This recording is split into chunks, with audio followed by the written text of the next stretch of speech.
Ahora vamos a empezar con la lección 2, la de propiedades de los fluidos, que ya hemos avanzado un poquillo. Viscosidad, lo que hemos visto nada más. Ok, entonces vamos a trabajar con esta. Ok. No sé si están viendo ahí el encabezado de la presentación, ¿sí? Sí, sí, profe. Ok. El tema que vamos a ver ahora es bastante rápido, solo es esa lección y les tengo una especie de ejercicio. Vamos a tratar de ver la teoría ahí con la presentación, que es un poco aburrido, y si nos cansamos, entonces hacemos la practiquilla que les tengo, que es un poquito más dinámico. Lástima que no lo podemos hacer en vivo porque esta era una clase bien entretenida. Entonces, les recuerdo, habíamos estado viendo la reseña histórica y las definiciones, ¿verdad? Entonces, ahora vamos a empezar con peso específico, densidad y gravedad. Sabíamos, ¿verdad?, que la densidad es la masa por unidad de volumen. O sea, cuánta materia hay en el campo que ocupa un fluido. Y casi siempre la densidad de los fluidos depende de la presión y la temperatura. Okay, densidad entonces es masa entre volumen y las unidades de la densidad siempre son kilogramos por metro cúbico. Y la densidad no necesariamente es constante, puede ser diferente a lo largo de todo del espacio del fluido. Por ejemplo, el agua de mar en la superficie es menos densa que en las profundidades allá por la fosa de las Marianas, ¿verdad? Pero digamos que para la mayoría de los fluidos vamos a trabajar con densidades más o menos homogéneas.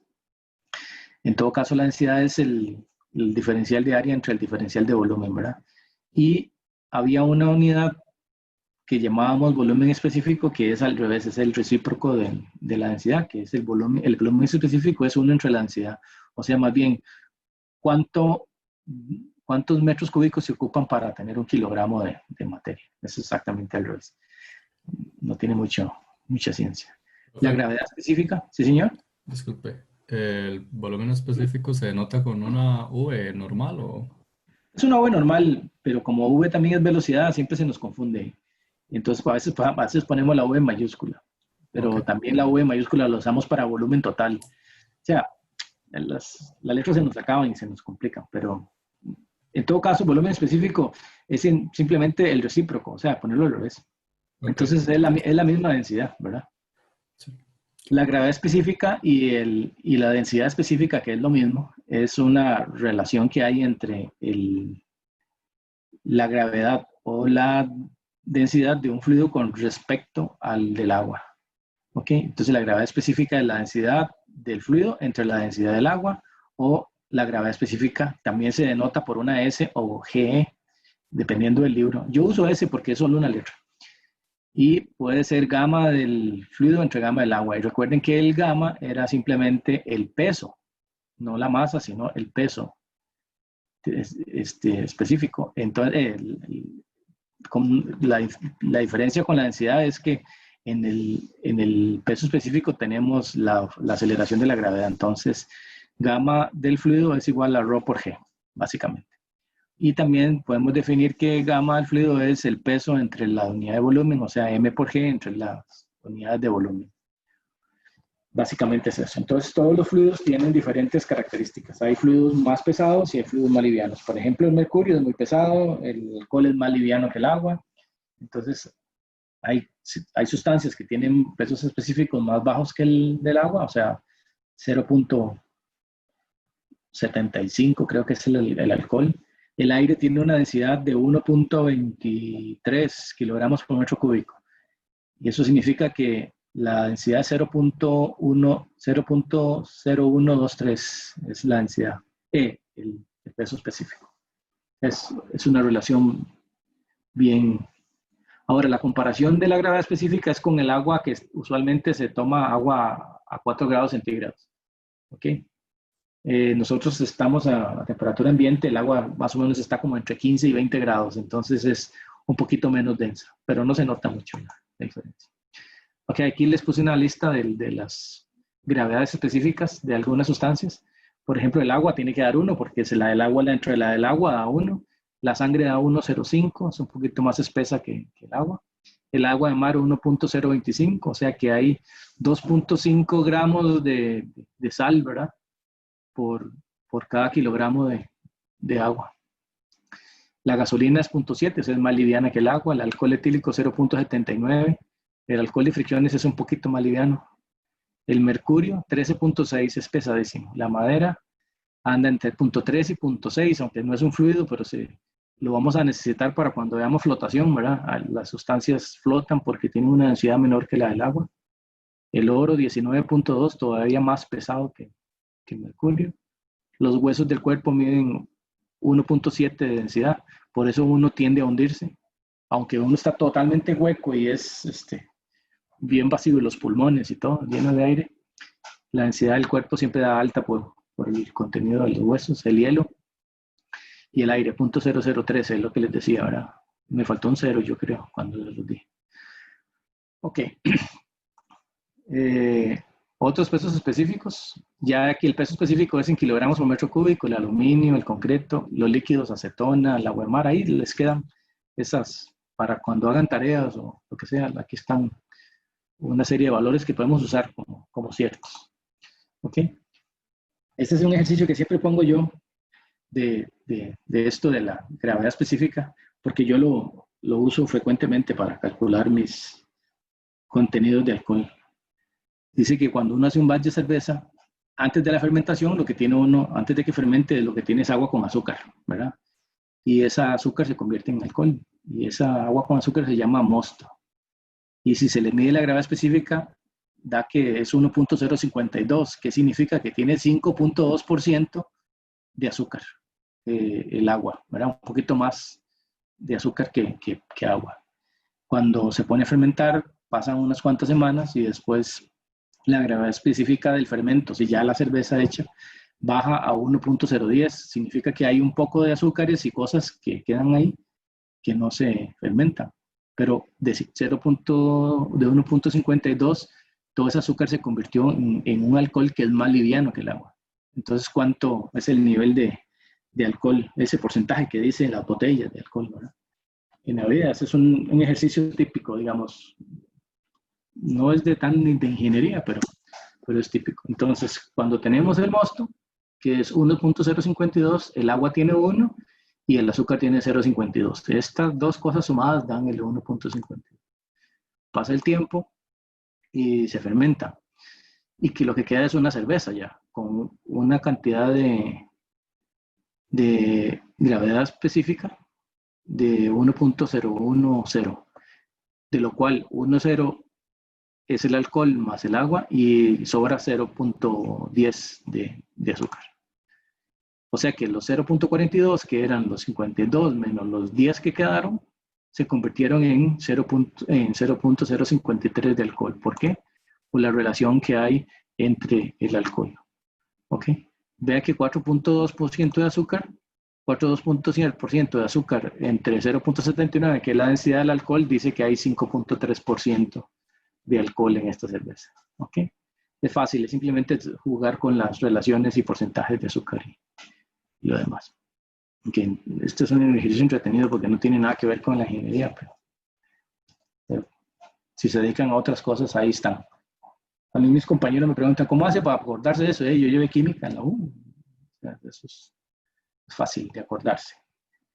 Okay. La densidad de los gases ideales, acuérdense que la densidad del gas ideal estaba dada por una ecuación que decía que la presión por el volumen es igual a R por T, o a que la presión es igual a ρRT, y también estaba la presión por volumen era igual a MRT, dependiendo de las unidades y valores que usábamos.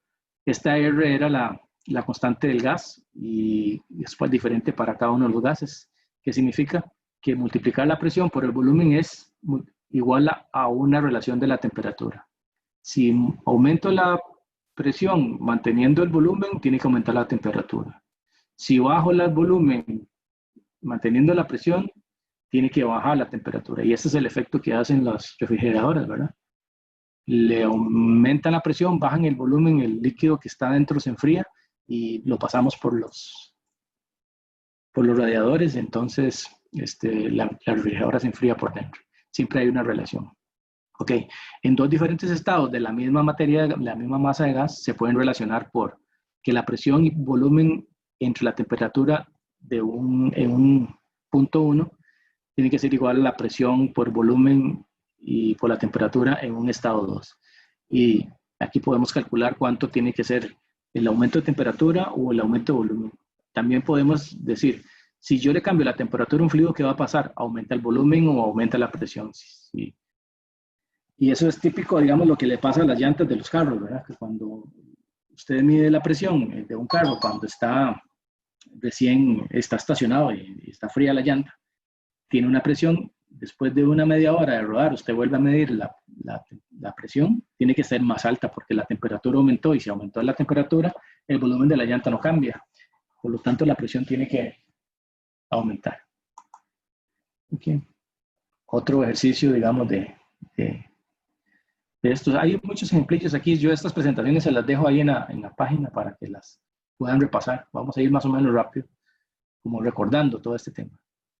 La gravedad específica, determine la gravedad específica, la densidad y la masa del aire a 100 kilopascales y 25 grados centígrados contenía un cuarto de dimensiones de 5 por 4 por 6 metros. Ok. Suponemos que el gas lo vamos a tratar como el aire lo vamos a tratar como un gas ideal y la constante de gas para el aire es 0.257 kilopascales metro cúbico entre kilogramo por grado Kelvin. Está acá el de Kelvin. Entonces tenemos que la densidad es igual a P entre RT, ¿verdad? De aquella ecuación. Decíamos que aquí adentro hay una presión de 100 kilopascales, la presión atmosférica, dividido entre R por la temperatura en Kelvin. Ya que la temperatura es 25 grados, le tengo que sumar los 273 Kelvin para convertirlo en Kelvin y me da que hay 1.17 kilogramos por metro cúbico. Eso es lo que puede haber, digamos, en un aula. Esa es la cantidad de masa de aire que hay en un aula, un cuarto. Se puede calcular. Okay. La gravedad específica del aire sería 1.17 entre 1000 kilogramos por metro cúbico, que es la densidad del agua, a 4 grados centígrados, y esta sería la gravedad específica. ¿Cuánto sería el volumen? El volumen es 4 metros que mide, aquí está, 4 por 5 por 6, da 120 metros cúbicos. Entonces la masa total que está aquí es la densidad que la habíamos obtenido antes, multiplicada por el volumen, y nos da que ahí adentro de ese cuarto hay 140 kilogramos de aire. ¿Preguntas? No hay preguntas. Ok, el siguiente concepto. Vamos rápido porque estos conceptos ya los conocen. Presión.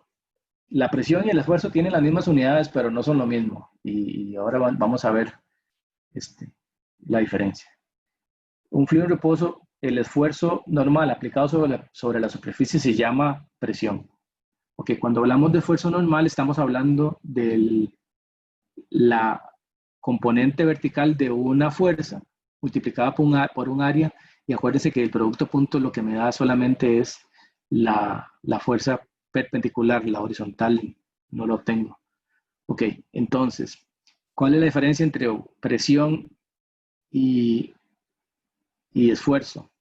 Acuérdense que el esfuerzo es un vector que tiene dirección y lo podemos descomponer en dos, por ejemplo, en esfuerzo cortante y esfuerzo normal en una superficie. Resulta que la presión no es un esfuerzo, la presión es solamente el esfuerzo que es perpendicular a la superficie, nada más. Y es un escalar, no tiene forma vectorial. ¿Por qué? Porque solamente es el valor del valor perpendicular en esa posición. Si nosotros le damos vuelta a la superficie, el esfuerzo, la presión da vuelta también.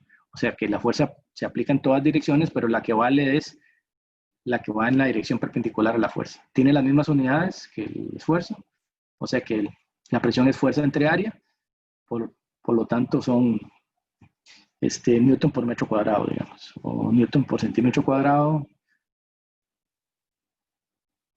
que es lo que llamamos newton por metro cuadrado, que llamamos pascales, ¿verdad? Y hay otras formas y otras unidades de esfuerzo. ¿Sí recuerdan la presión? Sí. Vamos más adelante a ver cómo es que se comporta la presión. Ahora nada más la estamos definiendo y recordando. El módulo de elasticidad volumétrica, ustedes ya lo conocen, es el mismo módulo de elasticidad volumétrica que vieron en mecánica del sólido, solo que para los fluidos es diferente dependiendo si es un líquido, un fluido compresible o un fluido incompresible. ¿Ok? Entonces, vamos a considerar que los fluidos son incompresibles porque se comprimen poco y los gases son muy compresibles porque se comprimen mucho. Entonces, cuando hay cambios repentinos de presión y temperatura, la compresión puede ser bien importante para los gases. La compresibilidad de un líquido, cuánto se comprime un líquido, se expresa por su módulo elástico, igual el que el módulo de Young, ¿verdad? También se denota por esta E chiquitilla, ¿ok? Y se da que la E chiquitilla o la K es igual a la diferencia de presión entre el cambio porcentual de volumen, ¿ok? O el cambio de presión entre el cambio porcentual de volumen, o mejor dicho, el módulo de compresibilidad es el volumen multiplicado por el cambio de presión por el cambio de volumen, ¿ok? Si la presión de una unidad de volumen de líquido se incrementa, causará una disminución de volumen, obviamente, ¿verdad? Si aumento la presión, el volumen tiene que ser más pequeño. Y dependiendo de cuánto se comprima, es el valor de esta constante K. Y K, como estos dos se cancelan, ¿verdad? Estos dos. Entonces K tiene que tener las mismas unidades que la presión. O sea, pascales. Ok, los módulos de elasticidad de algunas sustancias, así más o menos. El agua tiene 2.2 por 10 a la 9 pascales. O sea, se necesita mucha presión, ¿no? 2.2 por 10 a la 9 pascales se necesitan para reducir un 1% el agua. El etanol tiene 9 por 10 a la 8 y el mercurio 2.5 por 10 a la 10, o sea, casi son incompresibles. Por eso se dice que son muy incompresibles. Aquí hay un ejemplo para que veamos qué tan incompresible es el agua. Dice así, determina la presión necesaria para comprimir 1 kilogramo de agua de un volumen de 1 litro a un volumen de 0.99 litros. O sea, 1% lo vamos a reducir en volumen. Entonces, sabemos que 1 kilogramo de agua tiene un volumen inicial, ¿verdad? De 1 metro cúbico. De 1 litro, perdón. Un kilogramo de agua pesa 1 kilogramo de agua. Es el tamaño, el volumen es de 1 litro, o sea, de 1 milésimo de metro cúbico. Y la presión atmosférica, una atmósfera, estamos por ahí de 1 por 10 a la 5 pascales. En realidad es 1.03, pero dejémoslo ahí, 1 megapascal, ¿verdad? 1 kilopascal, un megapascal. No, 100 kilopascales. Entonces, el cambio de presión necesario para reducir el volumen, componiendo aquella ecuación, es el coeficiente negativo, es porque la presión aumenta cuando el volumen se encoge. Es la K por el cambio de volumen entre el volumen inicial. El volumen inicial es 1 litro y 1 litro es 1 por 10 a la menos 3 metros cúbicos. Entonces tengo que el volumen es 1 por 10 a la menos 3 metros cúbicos. Y vamos a disminuir el volumen en 0.01 litro, o sea, 1 por 10 a la menos 5 metros cúbicos.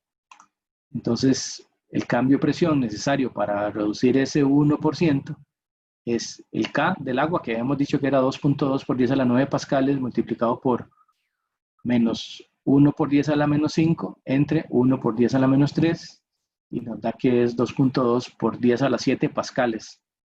Y eso aproximadamente son 2.2 por 10 a la 2 atmósferas, o sea, 220 atmósferas. O sea que nosotros estamos a 1 atmósfera, se necesitan 219 más, ¿verdad? Atmósferas para... No, el cambio son 220, o sea, tenemos que subir a 219. ¿Sí? ¿Ok? El cambio de presión son las 220 entre menos 1, 219 atmósferas. Significa que le tenemos que meter 219 veces la presión atmosférica para reducirlo 1%. O sea, no se comprime. Esa presión es demasiado alta. Ok, y también tenemos que en los gases el módulo de elasticidad volumétrica depende también del volumen, porque como la velocidad, la densidad del fluido cambia porque él sí es compresible, entonces al cambiar la densidad le cambia el módulo, y al cambiarle el módulo le cambia la densidad, y al cambiar la densidad le cambia el módulo. Entonces, recordando que para un gas ideal la presión era ρ por RT, y tenemos que el cambio de presión entre el cambio de densidad es igual a R por T, o sea que tiene que ser igual a la presión entre la densidad. O sea que para un gas ideal, la K es igual a la presión que tiene en ese momento. Mejor dicho, nos queda que el cambio de presión, el cambio de densidad entre la densidad tiene que ser igual al cambio de presión entre la presión, cuando la temperatura es constante. Ahora tenemos el módulo de compresividad isotérmica, o sea, cuando se mantiene la presión, la temperatura, alfa, le llamamos alfa a 1 entre K,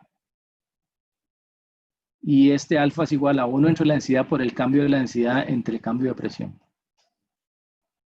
Y les recuerdo también que hay un coeficiente de expansión volumétrica que tiene que ver con la temperatura, en el cual el coeficiente de expansión volumétrica es igual al cambio de volumen entre el volumen inicial entre el cambio de la temperatura.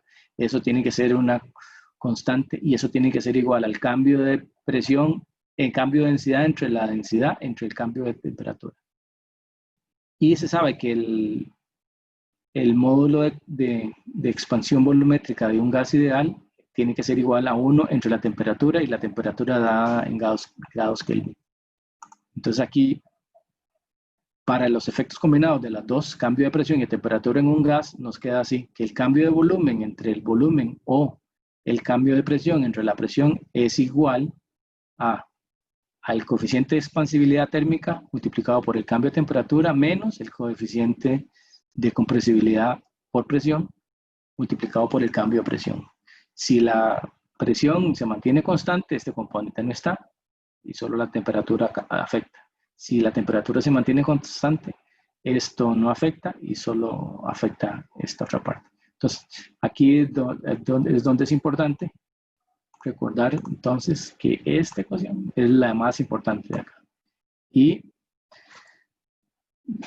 para los gases más importantes, por ahí les voy a poner los valores que tenemos de estos coeficientes. Creo que eso es lo que viene ahorita.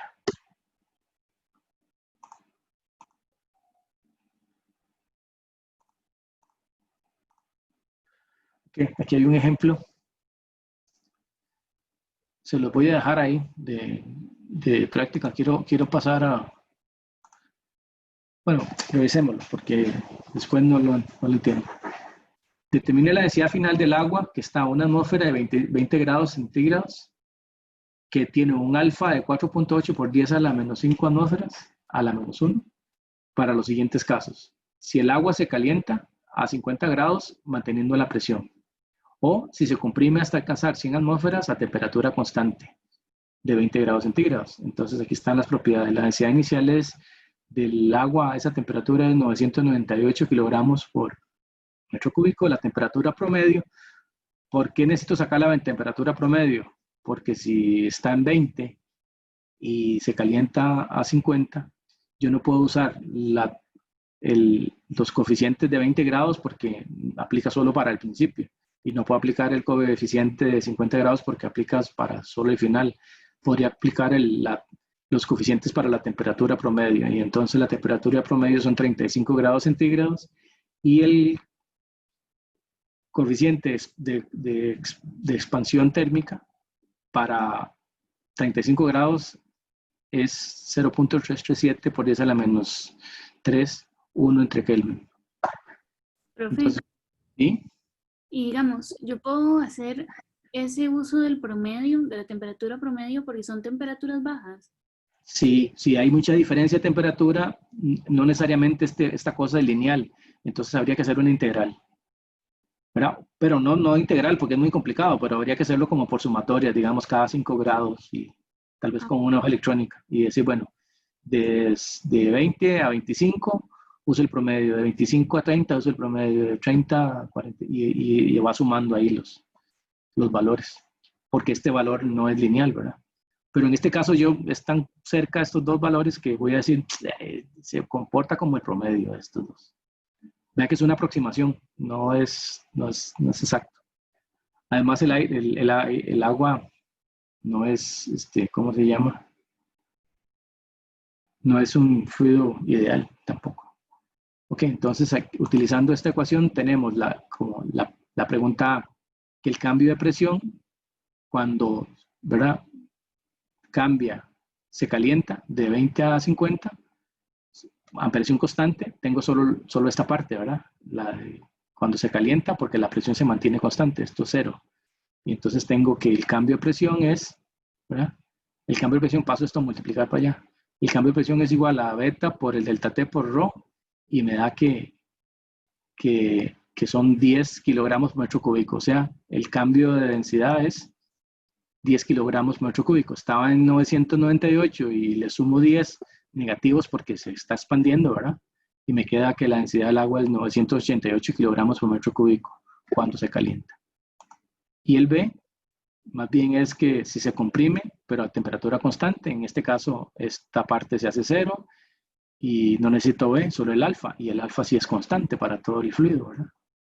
Y entonces me queda que el cambio de presión depende solamente de alfa por rho y delta P.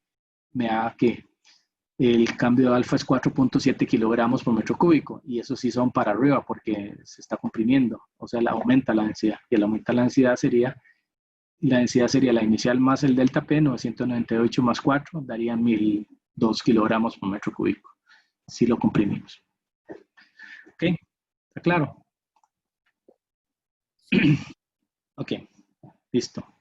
Vea que todas estas cosas son repaso, porque ustedes en química llevaron todo esto. Esta parte de las propiedades en realidad no es del curso de fluidos, es necesario repasarlos para poder hacer los cálculos de lo que sigue. Ok, la viscosidad ya la habíamos discutido antes. Ok, la viscosidad representa la resistencia del fluido a moverse, pero no evita que se mueva. Ok, la viscosidad es una medida de la velocidad con que se mueve un fluido de acuerdo a una fuerza tal aplicada. Para una misma fuerza, un líquido con más densidad se mueve más despacio y con menos viscosidad, perdón, se mueve más rápido. ¿Ok? La fuerza de un fluido a moverse, digamos, la resistencia de un fluido a moverse se le llama fuerza de arrastre. O sea, imagínense que yo tengo esta placa acá y esta placa separadas una distancia L o T. Si yo jalo con una fuerza F, esta placa de aquí se va a mover y se va a traer, la partícula que estaba aquí se va a venir moviendo para acá. Esta partícula que está pegada aquí a la base, por el concepto aquel del no deslizamiento, esta no se va a mover porque está mojándose, pero la de arriba se va a mover un poquito porque se puede mover con respecto a la de abajo, en virtud de la viscosidad. La que sigue se mueve un poquito más con respecto a la de abajo, pero todavía más con respecto a la primera. Esta se mueve más y más y más porque se están escalonando, se van sumando los movimientos y las velocidades. Por lo tanto, en el mismo tiempo que se mueve esta de aquí a aquí, esta se movió de aquí a acá. O sea que la velocidad total del flujo, la máxima estaría acá y la velocidad promedio estaría ahí a 1/3 de la altura, ¿verdad? ¿Se acuerdan? El centroide de este triángulo. ¿Sí? Entonces, La velocidad máxima con que esto se mueve, que es la suma de todas estas velocidades hasta llegar a la última, va a depender de la viscosidad. Y la distribución de velocidades, o sea, esta velocidad U en Y, aquí, aquí, aquí, acá, va también a depender de la viscosidad. ¿Ok? Esa viscosidad es la que hace que las cosas que están en el agua se las lleve el agua. Por ejemplo, aquí tenía los pajaritos y los peces, ¿verdad? A un pez le cuesta más nadar que a un pez volar en términos de energía, digamos. ¿Por qué? Porque este tiene una fricción menor, porque el arrastre es menor, porque la viscosidad del aire es menor y al pececito le toca lidiar con la viscosidad del fluido, que es el agua. Okay. Les recuerdo que el esfuerzo cortante es igual a fuerza entre área y la velocidad en Y estaba dada por la altura Y entre L por la velocidad total, ¿verdad? Porque esto es una distribución triangular, esto es una ecuación de un triángulo. Y entonces recordemos que el cambio de velocidad con respecto a Y tiene que ser igual a la velocidad entre L. Y la deformación angular, o sea, este ángulo que se va moviendo esto para acá, podemos decir que este ángulo más o menos viene pareciéndose a, estos ángulos son muy pequeños, viene pareciéndose a la tangente, que es lo que se mueve de aquí para acá entre la longitud, que es la tangente, opuesto entre adyacente.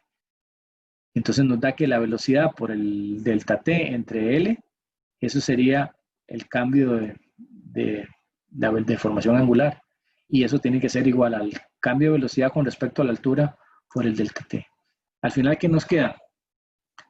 Que la deformación angular con respecto al tiempo es igual a la deformación a la velocidad con respecto a la altura. Como ¿cómo se llama? El esfuerzo cortante, sabemos que es inversamente proporcional al cambio de deformación angular. También es lo mismo que decir que el esfuerzo cortante es proporcional a la velocidad con respecto a la altura. ¿Ok? Pero eso solamente servía para los fluidos newtonianos, ¿se acuerdan? Porque estamos diciendo que es una deformación lineal, ¿verdad? Es constante. Y en los fluidos no newtonianos no hay proporcionalidad porque es una ecuación no lineal, ¿verdad? Seguimos. Ok. El esfuerzo cortante entonces nos va a quedar que ya no es proporcional, sino que es igual a un coeficiente de proporcionalidad multiplicado por la velocidad con respecto a la altura. Si yo integro el esfuerzo a lo largo de toda la altura, puedo obtener la fuerza, ¿verdad? Y entonces me queda así, que el coeficiente de viscosidad, este coeficiente de proporcionalidad, se le llama viscosidad dinámica o viscosidad absoluta. Dinámica porque tiene la fuerza incluida. Y las unidades son equivalentemente kilogramos por entre metro segundo o newtons por segundo entre metro cuadrado. Cualquiera de las dos se pueden usar. La fuerza cortante, que sería el esfuerzo por el área, es igual a la viscosidad por el área por la velocidad entre Y. Si esto lo llevamos hasta el tamaño no infinitesimal, sino total, nos queda que la fuerza es igual a la viscosidad por el área, pero el área transversal aquí, ¿verdad? Esta que está aquí señalada, multiplicada por la velocidad entre el espesor. ¿Sí? ¿Me hablaron? Perdón. ¿Esa área sería nada más a donde está el perfil de velocidades o sería el área de las placas? El área de la placa, porque es a lo largo de todo esto. Recuerde que el esfuerzo cortante está aquí. Ok, sí. Y entonces, ¿a dónde se aplica este esfuerzo cortante? Este pedacito, pero también es este pedacito y también es este, es toda la placa. Okay. Porque el esfuerzo cortante está todo lo largo aquí para acá. Aquí hay unos esfuerzos más pequeñitos, pero estos no son los que tienen la suma de fuerzas, se hace máxima aquí. Okay, entonces la fuerza es esta. Ok, recordando esto de que la viscosidad depende del tipo de material, ¿verdad? Hay unas viscosidades del aire, muy pequeña, el agua tiene una mediana y hay algunas cosas que tienen más, como el aceite, por ejemplo. Y estos son los fluidos no newtonianos que desgraciadamente no son lineales. Y aquí les voy a definir otro, viscosidad cinemática. ¿Se acuerdan cuál es la diferencia entre dinámica y cinemática? Dinámica es las fuerzas que definen el movimiento y cinemática el movimiento por sí solo. O sea, entonces, si yo a la viscosidad dinámica la divido entre la densidad, le quité el componente de la masa y entonces me queda solamente la forma del movimiento. O sea, la velocidad. Vean que me queda metro cuadrado entre segundos, ya no tiene newtons, ¿verdad? Ya no tiene kilogramos, ya solamente me quedan metros y segundos, o sea, solo es velocidad. Entonces, la viscosidad cinemática, que es una viscosidad que me habla de la velocidad que se puede desarrollar, ¿verdad? La llamamos mu entre rho, que es este nu, ¿ok? Ahora sí, ideas de viscosidad. Algo muy viscoso es una sustancia que al caer no forma gotas rápido, ¿no? Si ustedes imaginan echar agua, rápidamente se forman gotitas, se despega. En cambio, algo muy viscoso le toma más distancia en caer, ¿ok? Y en separarse. Y aquí hay algunas viscosidades dinámicas de algunos aceites y glicerina. Existe el alcohol etílico. Vean que estos tienen poca. El agua, 0.0018 a 0 grados. 0.010. ¿Ok? Y el hidrógeno, bueno, en casi nada, ¿verdad? Y los aceites tienen viscosidades un poquito más altas. Y aquí hay un cuadro comparativo de algunas viscosidades como para tener una idea de qué es. Les voy a dejar de tarea que investiguen cuál es el fluido con viscosidad más alta que hay. Hay una historia interesante con respecto a ese fluido. Ok. Este ejercicio no lo vamos a ver, es muy largo y al final no me gusta porque todo lo complicado es de geometría.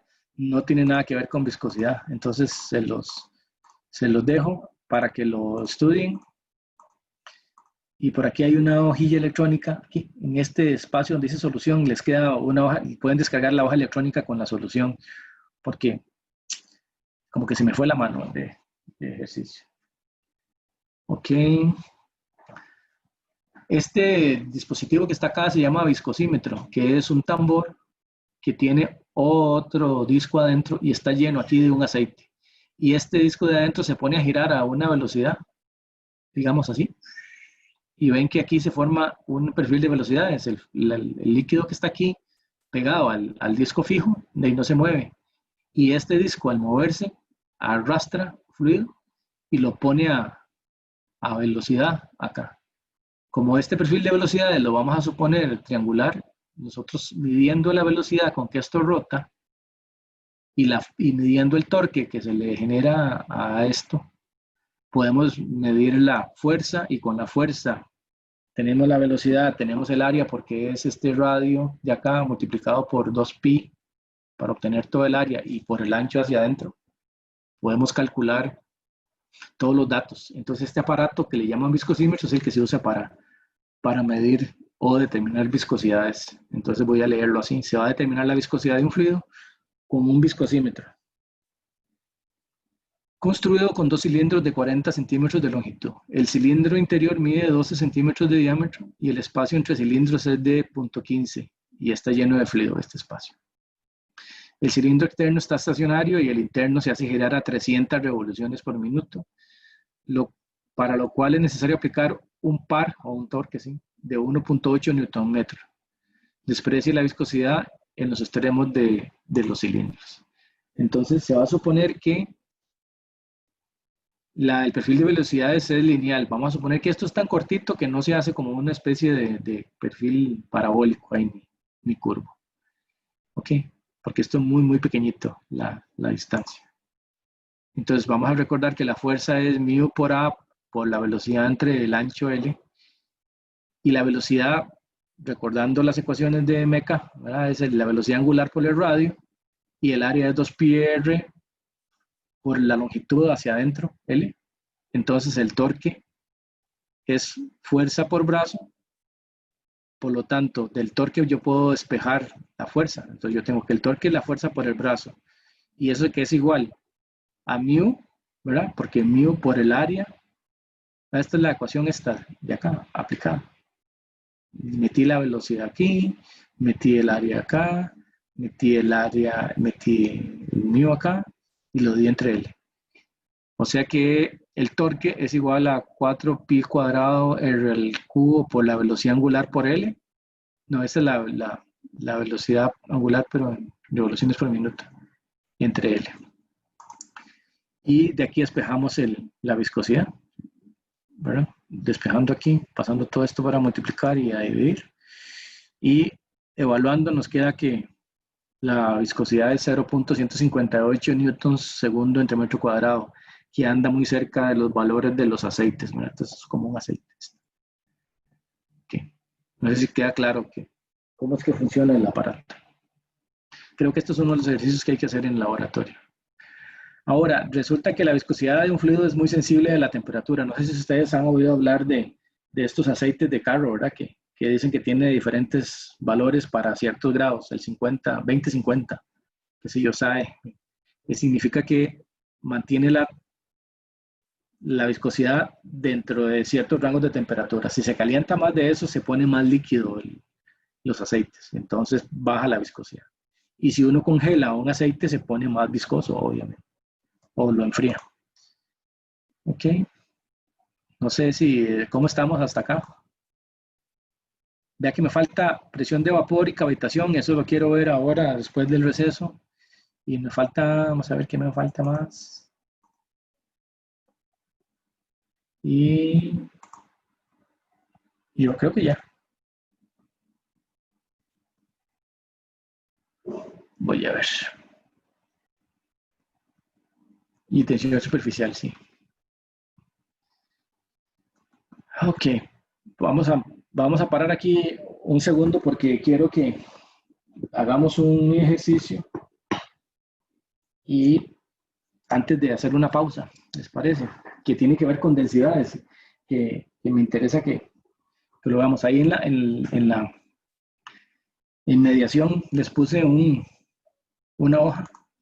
El que la pueda descargar, va y la descarga. Se las voy a mostrar acá.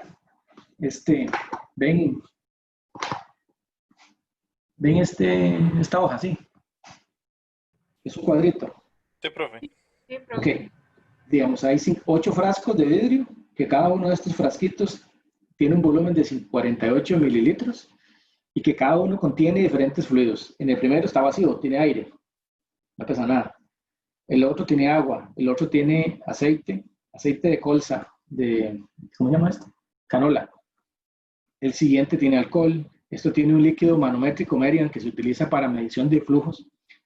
Ok, es un líquido especial, huele horrible. Después en este otro hay tetrabromoetano, que es otro fluido raro. Huele horrible también. Y en este hay vinagre y en el último hay mercurio. La idea del ejercicio que vamos a hacer es que midamos el volumen de cada uno de los frascos. ¿Saben? Bueno, voy a creer, me van a creer que es 48 mililitros. ¿Ok? Vamos a medir la masa de cada uno. Con la masa vamos a calcular el peso. Vamos a obtener la densidad de cada uno de los fluidos, vamos a obtener el peso específico de cada uno y la gravedad específica. Lo vamos a llenar en esta hojita. Yo se los di ahí para que lo hagan. La idea es que ahora de ejercicio lo que vamos a hacer es medir las masas, porque yo ya les acabo de decir y me tienen que hacer caso de que esto mide 48 mililitros cada uno y como son iguales, no sé qué tan iguales porque los compré en el Rey, los frasquitos, entonces, pero creamos que todos miden más o menos lo mismo. Entonces, cada uno mide 48 mililitros. Ok. Vean que yo voy a estar haciendo esto para que ustedes lo completen después. Y les tengo por acá. Eso es lo que no lo voy a abrir todavía, porque los frasquitos los tengo aquí. Vean que aquí tengo una pesita. ¿La ven? Sí. Apagada.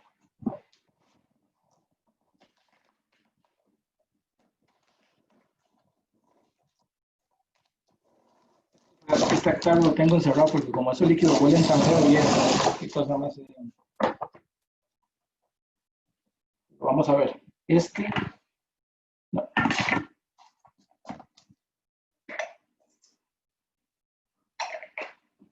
Este es el frasco que está vacío. ¿Ok? ¿Sí?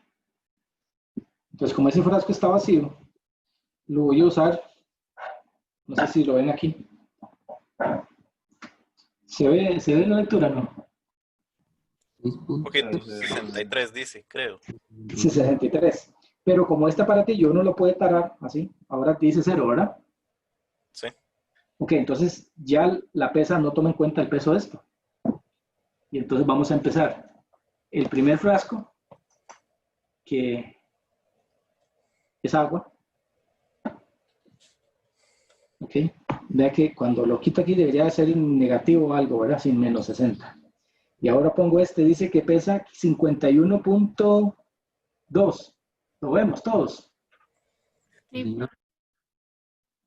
Ok, entonces este pesa 51.2. Si yo no hubiera podido tarar esto, entonces tengo que pesarlo y restarle lo que pesa este, pero como este ya lo taré, entonces ya no pasa nada. Uy, se está moviendo, golpeo la mesa, cambia. 51.2 pesa el agua. Esto es el alcohol. Pues ese alcohol azul, ¿verdad? Ese de fricción. Si lo pongo aquí, este pesa 45.1, ¿lo ven? Lo está poniendo en el aceite, profe. ¿Ah? Lo anotó en el aceite. Sí, qué dicha. 45.1. Qué dicha que están atentos, pero yo no. Más despistado. Ok. Voy a correrme para acá. Así es que el que importa, que se vea. No sé si lo pongo aquí, se ve mejor. ¿Cómo estamos con esa luz? No veo en ningún lado.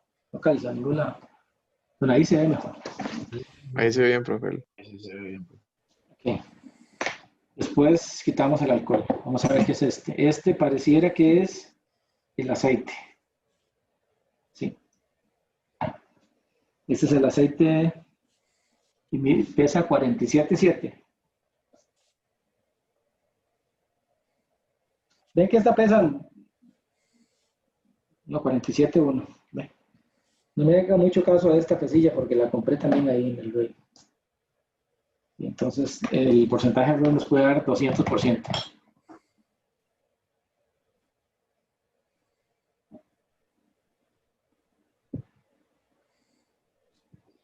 Ah, no, este es vinagre. Perdón, este es el aceite, porque este no es. Tiene un brillo más bonito. El aceite, entonces este es el vinagre, 47.1. Y el aceite dice que es 48.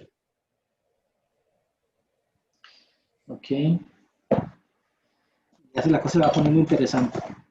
Este de aquí, este es el líquido hediondo, líquido Merian. Vean que ese pesa 56.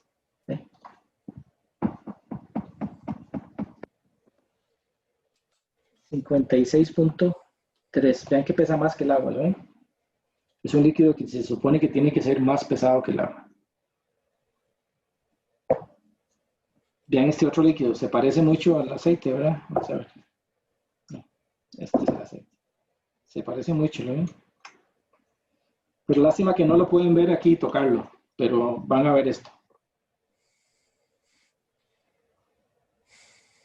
Ese es el tetrabromoetano. Este es un líquido muy pesado, ¿lo ven? 149.8 gramos, ¿verdad? Estamos hablando de gramos. Y tuve que pegar un brinco porque no conseguí más. Esto es mercurio. Y se pegó. Pero no sé si lo ven, sí. Bonito el mercurio, ¿verdad?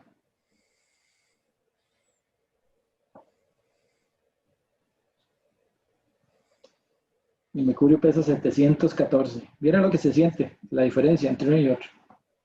0.5. 714, porque ya no le hagamos mucho caso. Ok, estamos con los tarritos. Los ven que eran esos tarritos que estaban ahí en la foto. Estos de la foto son estos. No, los cambié. Antes eran que se le salía líquido.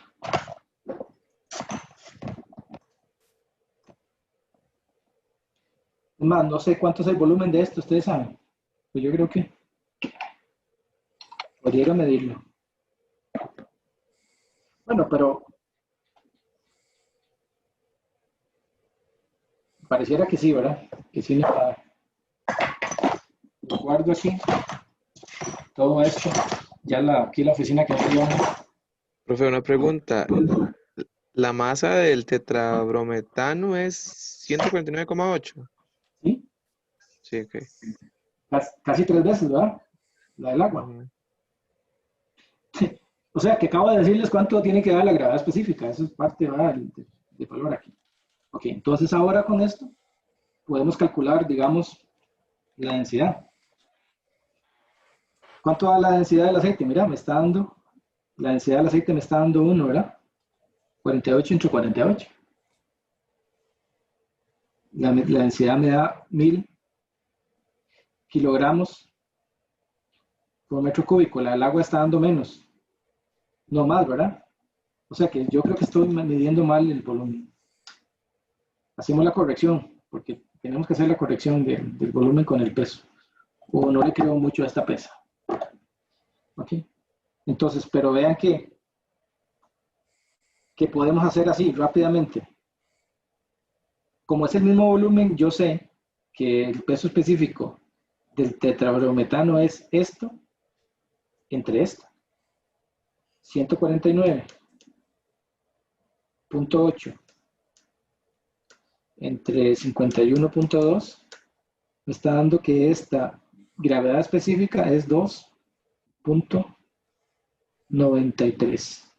O sea, 2.93 veces más pesado que el agua. Y este, que son 714,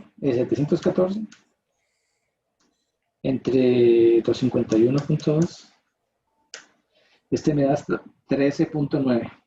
En realidad es 13.6, ¿verdad? Pero hay que ser benevolente con mis instrumentos. No son instrumentos del laboratorio ni mucho menos.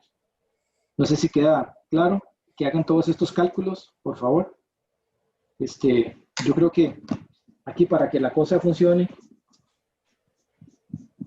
esto, pongan que todos son 51.2. Si a todo le ponen 51.2, este da 1000 y así. El aceite da menos. ¿Ok? Porque yo creo que lo que está mal medido es el volumen aquí.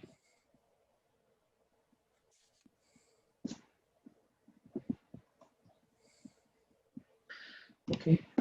Estamos hablando que estos son mililitros, ¿verdad?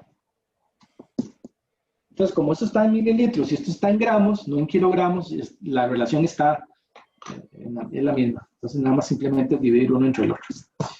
Y ahí les queda. La idea es que yo ya hice estos dos. Se los valgo por un quiz, termínenlo y lo suben de aquí a la próxima clase. Ahí les puse para que lo suban y completen esto. Estamos. Vamos a parar unos 10 minutos, ¿les parece? Para guardar todo esto y volver entonces a continuar con lo que nos falta.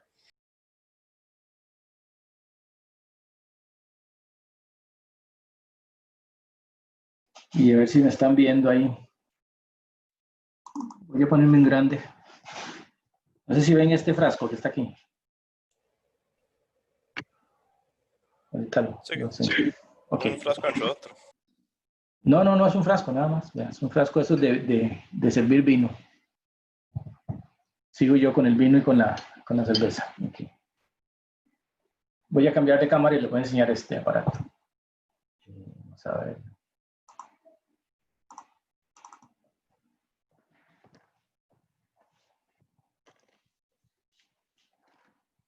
Este aparato se llama un hidrómetro o higrómetro. No sé si se ve bien. Se notan aquí las marcas, ¿sí? Vean que es una burbuja de vidrio que tiene unas pesitas aquí como de un metal. Creo que son limaduras de hierro. ¿ok? Y está totalmente hueco, entonces flota. Pero flota hasta cierto nivel calibrado por esta pesa y desplaza una cantidad de volumen. Y no sé si ven que aquí tiene unas marcas. Si ustedes se fijan, aquí dice 1.0, que significa que el agua debería tener una gravedad específica de 1.0, o sea que esto se debería hundir, cuando yo lo pongo en el agua, se debería hundir aquí si es agua.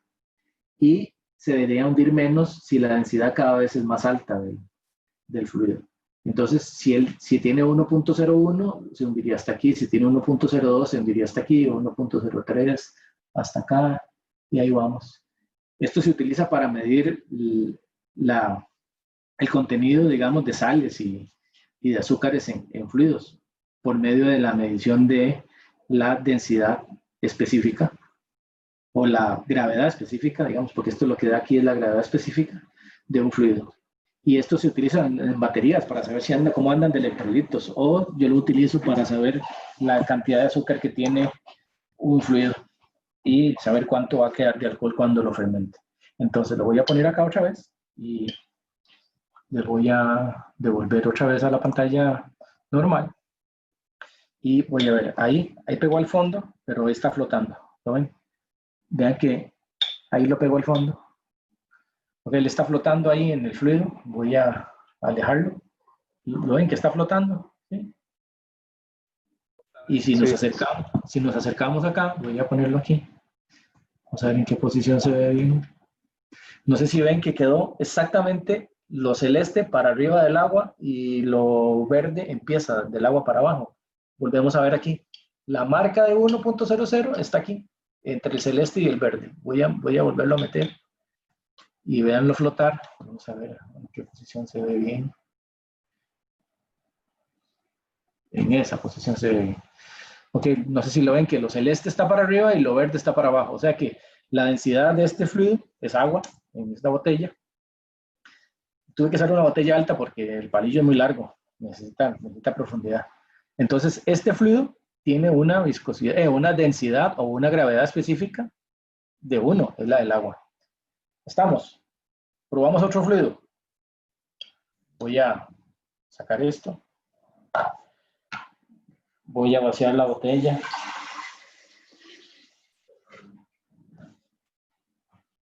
Y la voy a llenar de otro fluido.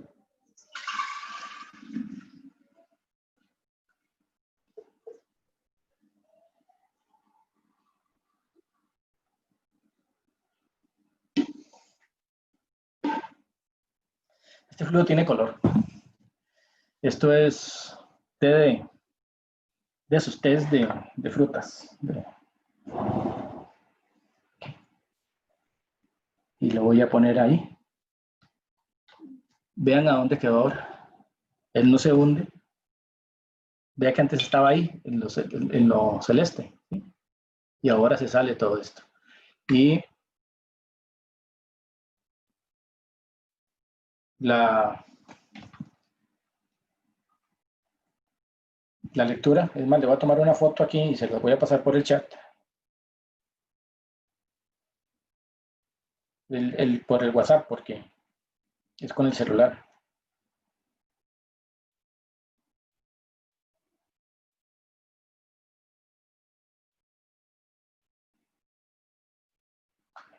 Vamos a ver aquí. Ahí. Sí.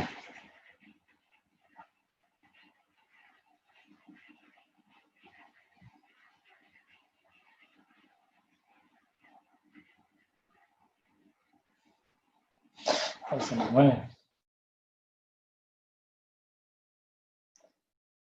¿Qué tira? No, no se va. No. Ahí. Ahí.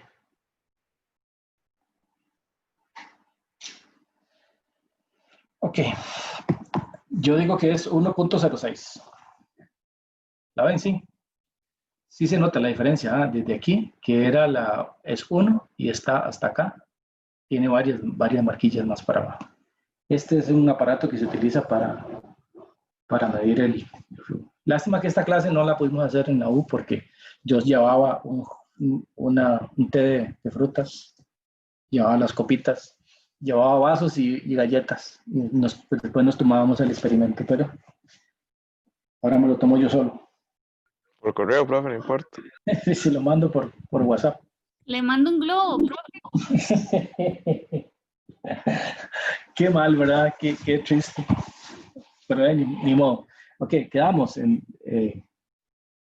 Entonces voy a devolver aquí esto. Vamos a poner el ejercicio. Entonces, ustedes vieron que la gravedad era 1.06 y la del agua era 1.000 y esto 1.060. ¿Qué significa eso? Que el té de frutas comparado con el agua tiene 0.60% más, o sea que 0.06 entre 1.00, ¿verdad? Y por 100, esto nos da que hay un 6% de azúcar en estas bebidas, ¿ok? Y probablemente si lo hubiéramos hecho con Coca-Cola nos da como 18, una cosa así, ¿okay? La cantidad de azúcar que tiene. Y es fácil medir entonces aquí con este aparatillo la cantidad de azúcar. Con eso hubiéramos podido medir también la densidad específica, pero él mide de una vez ven que aquí yo obtuve de una vez en la lectura 1.06, que es la gravedad específica, es este. ¿Ok? ¿Quedó claro? Profe, ¿Sí? entonces el aparato lo tiene la gravedad específica. De una vez, porque es lo que tiene calibrado, pues se lo voy a mostrar. Acá, esta regla de aquí, lo que tiene es que si es agua, él flota hasta aquí, se hunde todo esto. Como al fluido tener más densidad, esto va a tener una fuerza de empuje, que es el tema que vamos a ver más adelante, que es el principio de Arquímedes. La fuerza de flotación va a depender del volumen que yo saco, ¿verdad? Pero la fuerza de flotación es el volumen que yo saco multiplicado por la densidad del fluido. Entonces, como la fuerza de flotación va a ser más alta, esto va a flotar más arriba.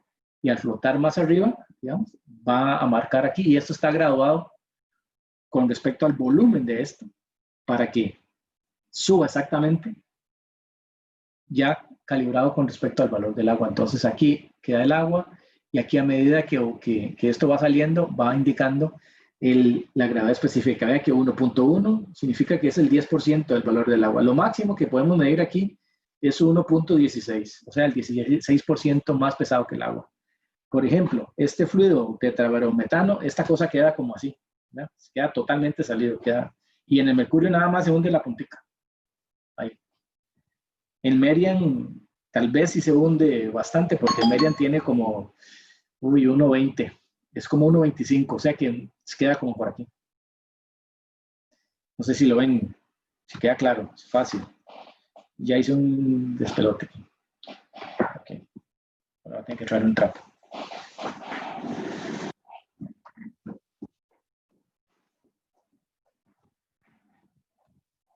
Okay. Pues si ya estaba listo, entonces estos instrumentos son interesantes, pero yo los uso solo para mi otro hobby, uno de tantos.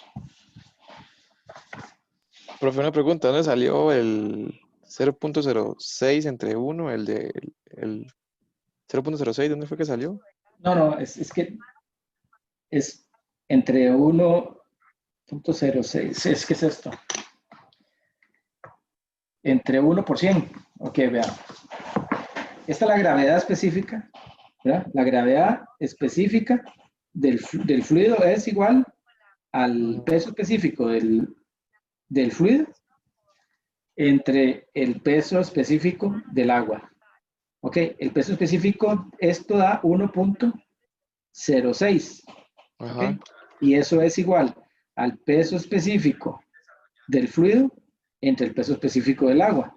Yo sé que 1.06 multiplicado por el peso del agua, ¿verdad? Es 1000, ¿verdad?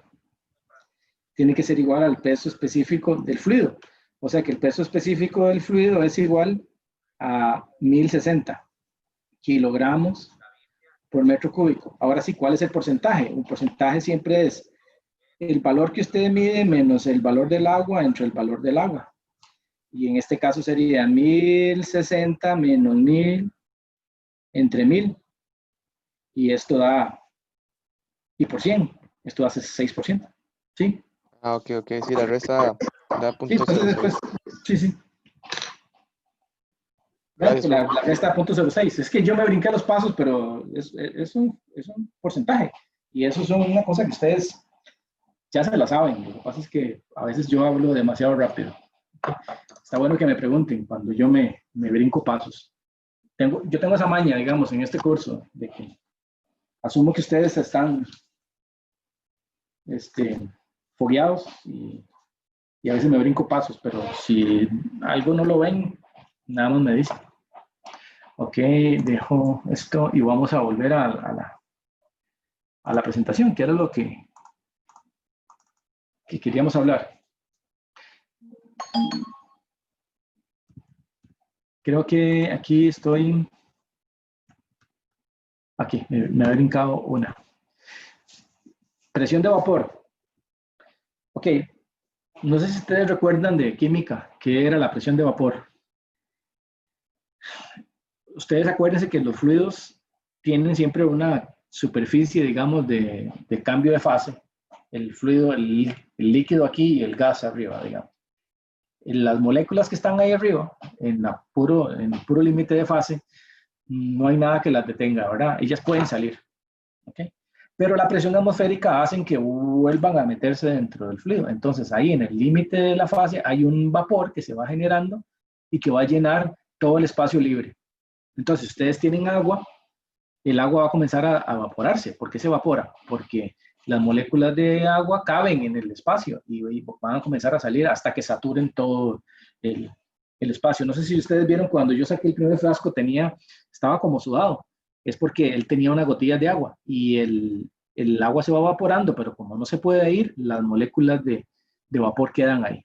Entonces, siempre hay una presión que hace que el agua, el fluido, digamos, vuelva a condensarse y se vuelva a formar líquido. Entonces, todos los líquidos tienen una presión a la cual, y una presión y una temperatura combinadas, para la cual los fluidos o escapan o se devuelven al medio, ¿ok? Entonces, los líquidos siempre se evaporan porque las moléculas escapan. La presión hace que se devuelvan. Esa presión que hace que se devuelvan es lo que llamamos nosotros la presión de vapor. Si el espacio en el líquido es limitado, entonces, imagínense que nosotros le metemos presión a un gas. ¿Qué va a pasar el gas? Va a ocupar menos campo y al ocupar menos campo, la presión va a llegar a ser la presión mayor a la presión de vapor y el líquido se va a convertir el gas se va a convertir en líquido. Okay, eso es lo que mantiene el equilibrio de las fases.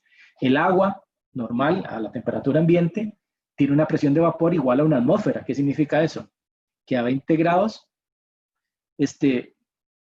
no, más bien de 0.173 pascales, o sea, 2.44 kilopascales tiene la presión de vapor en el agua. ¿Qué significa eso? Que la presión de vapor, la presión atmosférica es 103 kilopascales. Nosotros tenemos que quitarle la presión atmosférica al agua para que se evapore en estado líquido, en estado fría. O sea, si el agua está fría y yo le bajo la presión, le quito presión, las moléculas ya no van a tener nada que las haga meterse, entonces se van a escapar. A 100 grados, ¿cuál es la presión de vapor del agua? A 100 grados la presión de vapor del agua es una atmósfera. ¿Qué significa? Que cuando el agua llega a 100 grados, se evapora, aunque la presión la quiera meter dentro del fluido otra vez. Eso es simplemente que hay una relación directa entre la temperatura y la presión a la cual un gas se evapora. A ciertas temperaturas se evapora a una presión y a ciertas temperaturas se evapora a otra presión. ¿Ok? Y eso es importante para los fluidos porque de pronto yo le digo a ustedes a qué temperatura hierve el agua. Y ustedes me dicen, bueno, el agua hierve, o sea, se evapora a 100 grados. pero a presión atmosférica. Pero ¿qué pasa si la presión es menor que la atmosférica? Imagínense que ustedes tienen un tarro cerrado y le quitan presión. ¿Qué pasa si le quitan presión? El agua hierve a una temperatura más baja dentro de las tuberías. Como a veces hay presiones muy, muy bajas, como de succión, casi que presión negativa, que vamos a ver más adelante, ¿no? Eso no existe, pero digamos presiones negativas, entendemos como presiones negativas. Si la presión es muy negativa, el fluido se puede evaporar, o sea, hervir estando frío. Y eso pasa mucho dentro de las tuberías. Ahora, ¿qué pasa en una olla de presión? Es al contrario. Una olla de presión es, le metemos tan alta presión adentro al fluido que a pesar de que está a 100 grados no se evapora.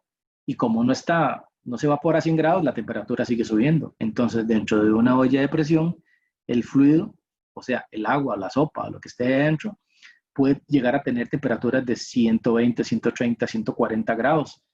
Cosa que no se puede alcanzar en una olla corriente y destapada. ¿Por qué? Porque si ustedes la llegan a 100 grados, el agua se comienza a evaporar, siempre está a 100 grados, pero se está perdiendo el agua. Y entonces nunca la temperatura sube. El invento de la olla de presión es tomando en cuenta de que a mayor presión la temperatura de evaporación es más alta. O sea que dentro de la olla va a haber una temperatura más alta de la que es posible si no, la olla no tuviera alta presión. No sé si queda claro esto. Les recomiendo que vean en el Sengel el tema de presión de vapor porque es muy importante. Ahora, hay un tema que se llama cavitación, ¿ok? Cavitación, ¿a qué le suena? Que viene del italiano, pero del latín. Cavitación viene de la palabra cavidad. Y eso es el motivo por el cual es importantísimo tomar en cuenta la presión de vapor. Resulta que la presión de vapor hace que los gases se evaporen a diferentes temperaturas. ¿Ok? Por la posibilidad de que un fluido se evapore dentro de un sistema de flujo a baja temperatura hace que sea importante que tomemos en cuenta la presión de vapor. ¿Qué puede ocurrir? Que se vaporice un fluido dentro de una tubería a temperaturas bajas y en situaciones no planeadas. ¿Ok? Y eso, la vaporización de un fluido, imagínense ustedes llevan agua dentro de una tubería y se les convierte en vapor. Y entonces, si hay una bomba que está bombeando agua, la bomba necesita bombear agua, no aire. Si se les evapora el agua y se convierte en vapor dentro de la bomba ya no tiene la resistencia. Recuerden que un fluido tiene menos viscosidad que un líquido. Y entonces la bomba no tiene resistencia y se puede quemar. Okay, ese es uno de los fenómenos. Y el otro fenómeno es la cavitación que les decía. Cavitación viene de la palabra cavidad y es un fenómeno que se da porque, imagínense, si yo tengo un líquido y le mantengo la presión constante, pero le aumento le mantengo la temperatura constante, perdón, pero le bajo la presión. Si le bajo la presión, ya no existe aquella presión que permite que no se evapore. Entonces comienzan a evaporarse. Entonces el líquido el agua, digamos, comienza a convertirse en burbujas de vapor de agua. La molécula de agua es muy pequeña, la burbuja de vapor de agua es muy grande. Entonces, ¿qué va a pasar? Que la gotica de agua explota en una burbujota de agua, de vapor. ¿Qué pasa si vuelvo a aumentar la presión? Esa burbujota de agua, de vapor de agua, se vuelve a convertir en líquido. Entonces, cuando eso pasa dentro de una tubería, imagínense un montón de burbujas que viene el fluido pasando por la tubería y de pronto explotan y explotan y explotan. Cuando esas explosiones se dan cerca de las paredes de las tuberías o de las válvulas o de las compuertas o de lo que sea, comienzan a hacer esas explosiones y pican y pican y pican y pican y pican. Y lo que hacen es huequitos dentro del material y hacen unas cavidades, por eso se llama cavitación. La formación de esas cavidades, producto de las explosiones continuas, estamos hablando de millones de explosiones por segundo contra la pared de la tubería cuando el agua se está explotando. Y resulta que si estamos dentro de una tubería, la presión puede ser que vuelva a subir. Y si vuelve a subir la temperatura, ¿qué va a pasar? Que la explosión del gas va a ocurrir el fenómeno contrario, una implosión. El gas se vuelve a explotar y vuelve a convertirse en fluido, y esa implosión hace lo mismo, pica. Entonces, ese fenómeno de la presión de vapor es importante para nosotros. Y lo vamos a analizar mucho más adelante, pero sí tengan en cuenta que para diferentes fluidos, las presiones de vapor, o sea, la presión en la cual ocurre la explosión o la implosión, depende de la presión de vapor de cada uno de los fluidos. ¿Ok? Ok, entonces aquí está la definición por si la quieren leer. La cavitación es el fenómeno de formación de burbujas de vapor en el líquido al ser barridas fuera del área de baja presión que vuelven a colapsar en forma violenta, o sea, implosionar. Se generan ondas de presión que son altamente destructivas. Si no sé si ven aquí, esto es un impulsor de... Aquí les puse, voy a ver dónde está mi flechita. Acá. Estas alaves son lo que hace que esto impulse el agua. Esto va girando en esta dirección así, y entonces atrapan el agua dentro de una cámara y le comienzan a aumentar la presión. Como esto le aumenta la presión, imagínense que el agua viene con aire disuelto, eso es otra, y el aire está disuelto, y al aumentar la presión, la burbuja de aire implosiona dentro del agua. Imagínense el aire disuelto, ¿verdad? El gas dentro de la Coca-Cola, ¿verdad? Siempre hay aire disuelto. Ese gas implosiona y genera estas explosioncitas aquí por alta presión. Pero inmediatamente después de que la tubería, el flujo va y la presión comienza a bajar, las burbujas que van ahí apretadas de aire vuelven a estallar. Eso es un fenómeno de cavitación que ocurre, y vean los daños que hace en las piezas.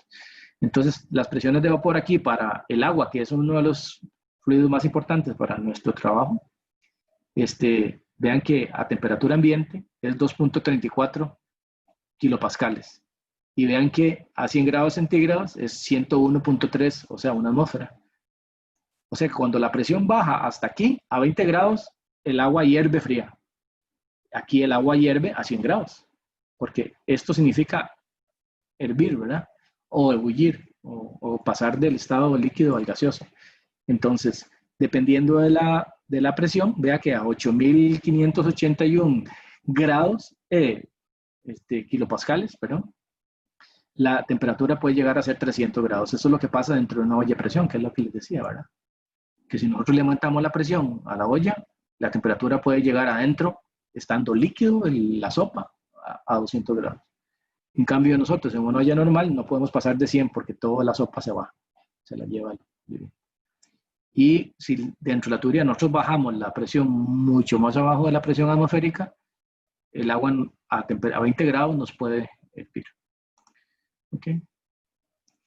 Aquí hay un ejemplo que determine la presión mínima admisible para evitar la cavitación en un sistema de distribución de agua cuya temperatura es 20 grados centígrados, obviamente. La presión de vapor del agua es 20 grados centígrados, o sea, es 2.34 kilopascales o 0.023094 atmósferas. ¿Cuál es la presión mínima? La presión mínima es la presión de vapor. No puedo bajar de la presión de vapor, o sea, 2.34 kilopascales. ¿Qué pasa si con el agua, si la presión en la tubería baja hasta la presión de vapor? El agua hierve fría. ¿Y qué inconvenientes o problemas puede presentar? Lo que hay es cavitación. Ok. Ahí pueden verlo después. Y el otro tema son tensión superficial y capilaridad. Esto es un recordatorio. La tensión superficial, no sé si lo recuerdan, es la fuerza aquella que se genera sobre la línea que separa la fase entre dos fluidos, ¿verdad? Entre agua y aire, por ejemplo. Entonces, las gotas de líquido se hacen esferas por la existencia de la tensión superficial. ¿A qué se debe la tensión superficial?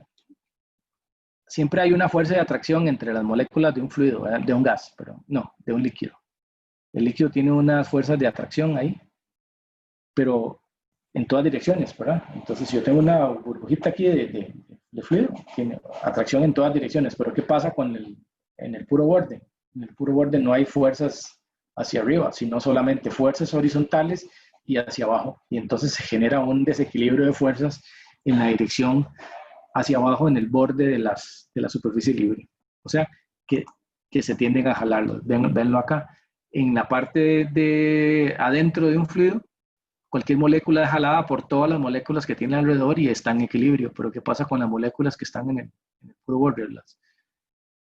Las partículas de agua, de que solo jalan para abajo y hacia los lados. Entonces generan como una especie de línea de fuerza aquí en el borde, que es un valor, tiene un valor de fuerza, digamos, de esfuerzo lineal, que depende del fluido, depende de la cohesión que hay entre las partículas del fluido.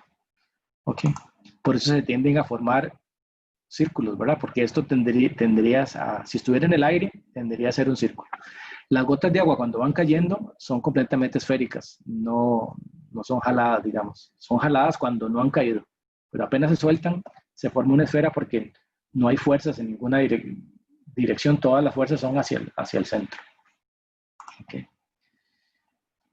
La tensión superficial varía de una sustancia a otra, ya sabemos, el agua tiene una, la glicerina, el mercurio. Aquí les puse una lista de los valores de la tensión superficial.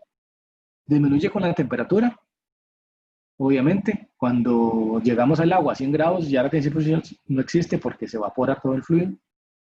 Hay ciertas impurezas que pueden cambiar la tensión superficial. No sé si ustedes recuerdan que el proceso de lavar ropa, lo difícil, digamos, en el proceso de la ropa es romper la tensión superficial del agua para que moje la ropa.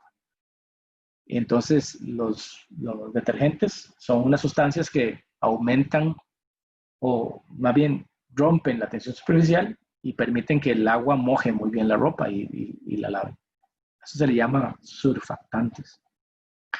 La tensión superficial determina el tamaño de la gota. Entre más grande la tensión superficial, ¿verdad? Así es la gota. La interfaz curva representa una diferencia de presión de un lado al otro. O sea, fuera hay una presión y dentro hay otra presión. Hay más presión en el lado de adentro. Ok, aquí vamos a ver cómo calcular el exceso de presión dentro de una burbuja de agua o una burbuja de jabón o una gota de agua. Si esto es una gota de agua, yo tengo que internamente hago una sección aquí y calculo el esfuerzo para acá, la fuerza de equilibrio de estos esfuerzos de tensión superficial. La fuerza de tensión superficial es 2πr, ¿verdad? Por el valor de sigma r, que es la tensión superficial. Y la presión interna sería la presión interna multiplicada por toda esta área, que es πr cuadrado multiplicado por la presión en la gota. ¿Ok? En una burbuja de jabón tenemos dos líneas de tensión superficial. La línea de tensión superficial de afuera de la gota y la de por dentro de la gota. Y entonces aquí tenemos que es 2 veces 2πr por la tensión superficial es igual a πr cuadrado por la presión dentro de la burbuja. Hay más presión adentro de una bomba de jabón que dentro de una burbuja de agua. El doble, ¿verdad? Pero depende de la tensión superficial del agua y la tensión del agua y la tensión superficial del agua con jabón, que son diferentes. Ok, si hacemos diagramas de cuerpo libre y despejamos, encontramos que la presión dentro de una gota es la presión interna menos la presión externa, ese es el cambio de presión, de afuera hacia adentro, es igual a 2 veces sigma S entre R. Y sigma S es la tensión superficial. Y una burbuja, obviamente es el doble, 4 veces sigma S entre R. Ok, ¿qué importa con la tensión superficial? La capilaridad, y eso es lo único que me va a importar a mí, por lo menos en este curso, porque mucho del proceso de medición requiere que tengamos en cuenta la observación que tenemos utilizando la capilaridad. Ese aparato que yo les mostré ahora a ustedes, yo no les comenté que se forma un menisco y que hay una tensión superficial que lo hace subir un poquito y tengo que tomar eso en cuenta a la hora de hacer la corrección. ¿Ok? La capilaridad, no sé si recuerdan qué es. Capilaridad es el ascenso de fluidos a través de tubos muy pequeñitos como un pelo. Por eso se llama capilaridad, porque son del tamaño de un pelo. Okay, entre más delgadito es el tubo, mayor es el efecto de la capilaridad. Okay. ¿Y a qué se debe la capilaridad? A la tensión superficial. Resulta que hay fluidos que mojan y hay fluidos que no mojan. Por ejemplo, el mercurio en el vidrio no moja. No sé si ustedes vieron que se quita rápidamente. En cambio, el fluido, el agua en el vidrio moja. O sea, ustedes echan agua a un vaso y cuando le sacan el agua queda mojado. En cambio, el mercurio no moja. ¿Eso qué significa? Que la tensión superficial, cuando moja, es una tensión superficial que tiene un ángulo que va hacia arriba. Y cuando el líquido no moja, tiene una tensión superficial que va hacia abajo. ¿Ok? Eso significa este ángulo. Si zeta es menor que 90, el líquido sí moja. Y si el zeta es mayor que 90, el líquido no moja. ¿Y eso qué tiene que ver? Que en la dirección en que la tensión superficial trabaja. Si yo multiplico toda esta tensión superficial que va hacia arriba, multiplicado por 2πr, que es este tubillo, hay una fuerza extra que tiene el fluido que va hacia arriba, que hace que esto suba un poquito. En el mercurio, más bien, el 2πr hace que este nivel se baje un poquito. Dependiendo del ancho de esto, esta fuerza puede ser muy, muy grande comparado al peso del agua. Y aquí tengo el peso del mercurio y además la fuerza que va hacia abajo. ¿Ok? Agua con vidrio, el ángulo de contacto se dice que es 0, o sea que es completamente vertical. Y como nosotros usamos mucho aparato de vidrio para medir cosas con agua, entonces hay que usar este valor de tensión superficial. El agua asciende en el tubo hasta que la fuerza de tensión superficial se equilibre con el líquido. Entonces aquí tenemos esto. Si aquí tenemos, esto va a subir una altura h, si tenemos tensión superficial con valor del ángulo muy cerca de 0, y para ángulos mayores que 90 más bien va a tener un menisco que se va a bajar. ¿Ok? Y esta altura es un valor que se puede calcular. ¿Ok? ¿Cómo lo calculamos? Haciendo equilibrio-fuerza. Yo tengo que el peso de este poquitillo de fluido que está aquí, ¿verdad?, es 2πr por la altura, más o menos, ¿verdad? Es casi un cilindro esto. 2πr por la altura multiplicado por el peso específico de este fluido. Esa es la fuerza que va hacia abajo. Y la tensión superficial es 2πr, ¿verdad?, toda la vuelta multiplicado por la tensión superficial. Y entonces, haciendo equilibrio, tenemos que el peso es igual a la masa por la aceleración, o sea, ρ por v por g. Eso tiene que ser igual a ρ por g por pi por r cuadrado por h, ahora que este es el volumen. Y la fuerza de tensión superficial, dijimos que era 2r por sigma s por el coseno del ángulo, porque este ángulo va en esta dirección, ¿verdad? Si es 0, va completamente para arriba. Y ahí entonces despejamos que el ascenso por capilaridad, h, esto, lo que va a subir, va a ser 2 veces la tensión superficial multiplicada por el coseno del ángulo entre ρ, g y r. ¿Qué significa esto?